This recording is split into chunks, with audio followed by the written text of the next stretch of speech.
Tak Rainer, aj vďaka tvojmu dnešnému výsledku 88 úderov si sa stal víťazom tohto sezónnej túry olympijských nádejí, takže spokojnosť? Jasné, spokojný. Ako hodnotíš celý ten priebeh túry olympijských nádejí od tých turnajov, kde si sa už začal zúčastňovať? Tak výsledky boli všelijaké, raz dobré, raz zlé, ale túra olympijských nádejí je dosť dobre organizovaná, aj sa mi to ľúbilo celkovo. Kde tam bol problém na začiatku? Ty si začal na tie turnaje chodiť až trochu neskôr? No, lebo som si zranil členok, tak za začiatku som nemohol veľmi chodiť ešte. A už je to v pohode? Jasné. Dobre, dneska teda z tých spomínaných 88 úderov, ako sa ti dnes hralo? Trošku zima, ale inak v pohode. Tá obťažnosť je grinov, a to som spokojný celkom. Koľkokrát už si bol tu na táloch? Tu veľakrát, ja som sa chodil do táborov každé prázdniny, takže... Čiže ihrisko si poznal, bolo niečo zmenené oproti obyčajným podmienkam, alebo tak niečo, čo sa ti pozdávalo, alebo naopak nepozdávalo? Ani nie, tak podobne. Veľmi pekné ihrisko. A čo tvoji súperi? Mal si tam Jana Peča a Davida Pevalu, ktorí ťa tak najviac mohli ohroziť. Nakoniec to dopadlo dobre pre teba. Kde vidíš najväčší rozdiel medzi tvojou a ich hrou? To neviem. Myslím, že dneska to bolo hlavne na patoch, že ja som do tých 2 metrov väčšinou dal pad a oni tam mali lepšie údery, ale zase krátko hru mali horšiu asi. Čo plánuješ do budúcej sezóny? Ešte neviem, uvidíme, ale zlepší handicap hlavne. A v zimnej príprave niečo, na čo by si chcel popracovať? Hlavne na robenie švihu. Takže Jasmína, sú to také slzy cez úsmev, alebo ako by som to nazval, ako to okomentovať? No myslím, že dneska som to dosť pokašľala, pretože mala som hrať inak. Hrala som, myslím, že ja som nehrala až tak katastrofálne, ale ten tlak bol určite strašne veľký a ten som nezvládla proste a... Na čom sa to prejavovalo, ten tlak? Čo si pociťovala? Hovoril ti niekto niečo, alebo si iba tak vnútorne cítila, že si teda v takom napätí? Ja v žalúdku od prvej jamky proste krče. Ešte včera na tréningu ráno som sa zobudila a že do keľu zajtra je tonka, že ježiš. A dneska úplne krče v žalúdku, ja som sa bála, proste také, že pokazila som úplne banality som proste robila, hlúpe chyby. No ale bola to prehra o bod, čo už na budúci rok síce už nebude možnosť to vylepšiť, ale však možno sa ešte niekedy niečo zadarí. Ako hodnotíš celú tú túru olympijských nádejí? Čo to prinesú pre teba? Ja som veľmi rada, že to tu bolo. Najprv som z toho, jak som hovorila teraz, že som mala stres, tak predtým to bolo úplne uvoľnené, super, pretože tu nám vlastne o nič také strašné nešlo. Tu na tej túre olympijských nádejí som si aj dosť upravila handicap, aj keď som ho potom pohoršila. Ale tu som hrala také najlepšie výsledky, myslím. Čo si pamätám Skalicu a Lomnicu, tak to sa mi ešte nepodarilo, myslím, že predtým. A som veľmi rada, že to bolo takéto a je to také dobré. Čiže aspoň to bolo teda prvé miesto v B maxi kategórii, čiže aspoň nejaká radosť? No som rada aspoň za to, že sa mi aspoň toto podarilo, lebo ani to určite nebolo ľahké. Mala som tam určite superky, napríklad Anetka dneska zahrala veľmi pekne, veľmi pekne hrála, aj ona robila hlúpe chyby. Čo ťa tak najviac mrzí na dnešnom dni, čo si tak najviac pokazila, alebo...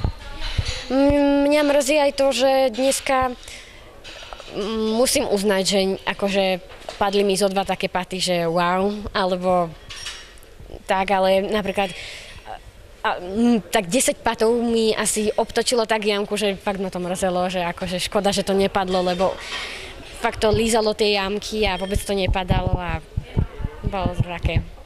Tak na čom popracovať do budúcej sezóny? No v zime sa ten putting veľmi, to sa ťažko robí, ten putting v indore, tak tam aspoň sa budem snažiť zlepšiť techniku švihu.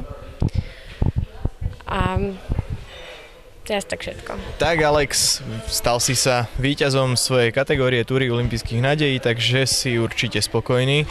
Áno, som veľmi spokojný, už hlavne kvôli tomu rozstrelu, čo som vyhral, bolo to veľmi napínavé, ale tak nakoniec sa to obratilo v môj prospech. No k tomu rozstrelu sa chcem určite venovať. Obidvaja so Samom ste síce zahrali 88 úderov, ale potom to, čo ste predvádzali počas play-off, bolo úplne neuveriteľné. Ako si to prežíval? No tak bol som určite veľmi pod tlakom, už hlavne keď Samo dal taký pekný tretí odpal na 18. jamke, tak som sa zlákol, že už je rozhodnuté, že vyhral, ale tak potom som to ešte zachránil. No potom ešte prišla na rad 10. jamka, tam si prvú ránu najprv ti diváci vytlieskali, ale nakoniec to spadlo do bunkra, ale potom čo si predviedol? No tak v tej ráne som si najviac veril asi, som vedel, že z bunkra viem zahrať dobre, tak no, zahral som to v podstate, ak som chcel. Dobre, inak tvoja hra dnešná, ako ju hodnotíš počas toho riadneho hracieho času? No, tak prvá devina to mi moc nešlo, ale na druhej som to už vylepšil.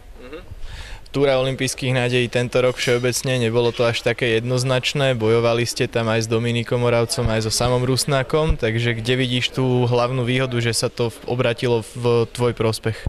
No tak hlavne v tom, že Dominik dneska nezahral moc dobre a že sa vlastne neumiestnil a potom sa to vlastne obratilo v môj prospech a vyhral som.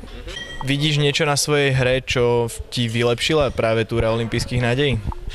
Tak určite za tento rok som sa predĺžil aspoň od takých 20 metrov a mám aj lepšiu psychiku a už hlavne kvôli tomu rozstrelu, čo bol.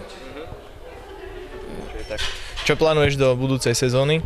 Tak určite by som zase znovu rád vyhral a už dúfam, že vyhrám aj ten putovný pohár. Ale Monika, najprv sa budeme venovať tým najlepším udalostiam, takže máš v ruke obrovitánsky pohár, čo znamená, že si sa stala olympijskou nádejou pre túto sezónu. Tak ako sa cíti taká olympijská nádej? Momentálne som v eufórii šťastia a to ani neviem vyjadriť pocity, to sa proste ani nedá. To je proste len šťastie a teším sa, vyskakujem 2 metre do vzduchu. Úžasný pocit, vyskúšajte si to. Očakávala si na začiatku sezóny niečo podobné? Na začiatku sezóny vôbec nie, lebo som si myslela, že mám silnú kategóriu, že budem mať dobrú konkurenciu, ale nevyzerá to tak. No, ten súboj bol naozaj tesný, až do posledných minút sa vlastne nevedelo, ako to celé dopadne. Nakoniec si o pár bodíkov predbehla Jasmínu, aj ste sa o tom rozprávali spolu? Nie, s Jasmínou som sa naozaj nerozprávala, nemala som na to čas, ale je mi jej ľúto, prehrať o bod to naozaj zabolí a je to kruté dosť. No ale tak dobre pre teba. Dnes to bolo v tvojom podaní však 96 rán, takže určite nemôžeš byť spokojná so svojím výkonom. Kde sa stala chyba? Dosť som mala aj smolu, aj patovanie mi trochu nešlo, no vo všetkom bola nejaká vždycky tá chybička. Prišla si na tále s tým, že sa ti to ihrisko páči, máš ho rada, pretože sa tu dobre zlepšuje, platí to ešte stále? Hej, platí to, lenže musíte mať na to aj vyšší handicap a musí sa vám aj dariť. Takže čo treba zlepšiť? Vlastne všetko a hlavne to patovanie, aby som bola presnejšia, aby to padalo. Ako hodnotíš celú túto sezónu, vlastne nejaký prínos možno pre teba? Úžasné a koniec je najlepší, hlavne kvôli tomuto.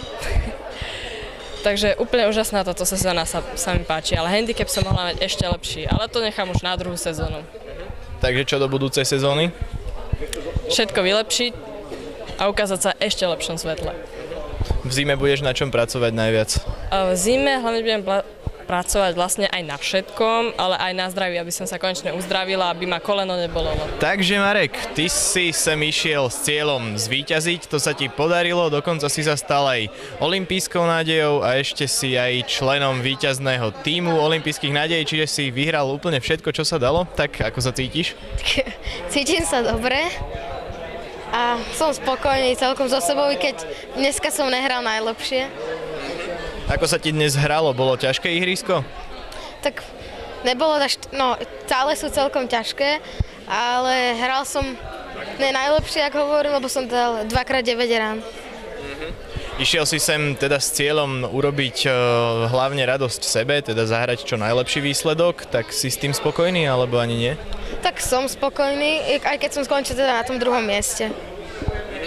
A čo hovoríš na celú sezónu vlastne? Si sa tam s tým Rišom preťahoval niekedy o to prvé miesto a tak, nakoniec to dopadlo lepšie pre teba, čiže? Tak som spokojný s touto sezónou. Myslím, že som spravil pokrok za túto sezónu a som rád, že som nakoniec skončil v tom prvý v tej našej kategórii aj z tých chalanov. V čom vidíš prínos túry olympijských nádejí čo do tvojej hry? Tak určite, že som si zahral na tých dobrých ihriskách a bavilo ma to tu. Na budúci rok budeš už vo vyššej kategórii, v C-čku, kde budeš mať trochu iných súperov, tak ako to vidíš tam? Tak tam budem rád, keď sa budem občas aj umiestňovať a budem sa hlavne v zime snažiť pripraviť na to, aby som tam mohol aj mal nejakú šancu. Na čom budeš v zime pracovať? Tak na krátkej hre, na všetkom. No Miška, takže nakoniec sa ti to podarilo, po veľkom súboji s Hankou Dzubákovou si zvíťazila vo svojej kategórii, čiže si spokojná? Som veľmi spokojná, že som vyhrala. Ako hodnotíš túto sezónu, čo do tvojej hry?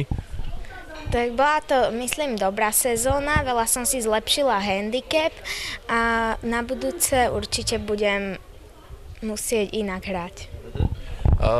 Vidíš nejaké pozitívne zmeny, ktoré ti vlastne priniesla túra olympijských nádejí? Akože či ti nejako ovplyvnila tvoju hru? Tak myslím, že hru mi to neovplyvnilo, ale tým, že je táto túra, tak si môžem s tými spoluhráčkami zahrať. Dnes sa ti veľmi nedarilo, bolo to cez 100 úderov, čo sa tam dialo, ako je to možné? Tak mala som tam jednu 12 a 11, keďže som dala do stromu a tak, a preto to vlastne nebolo tak dobre. No ale tvoja superka Hanka Dzubáková tiež dnes veľmi dobre nezahrala, boli ste spolu vo flajte, videla si ako hrala? Hej, boli sme spolu vo flete a bolo to tak, že keď ja som pokazila, tak ona pokazila tiež a tak sme sa ťahali. Čo plánuješ cez zimu? Plánuješ na niečom trénovať konkrétnom? No, určite budem putting trénovať a na trenažéri tie dlhé rany. A v budúcej sezóne, aké výsledky by si chcela predviesť, možno s čím do nej pôjdeš? Tak určite s tým pôjdem, že musím hrať každé ihrisko pod 100 a keď sa zadarí, tak aj pod 90.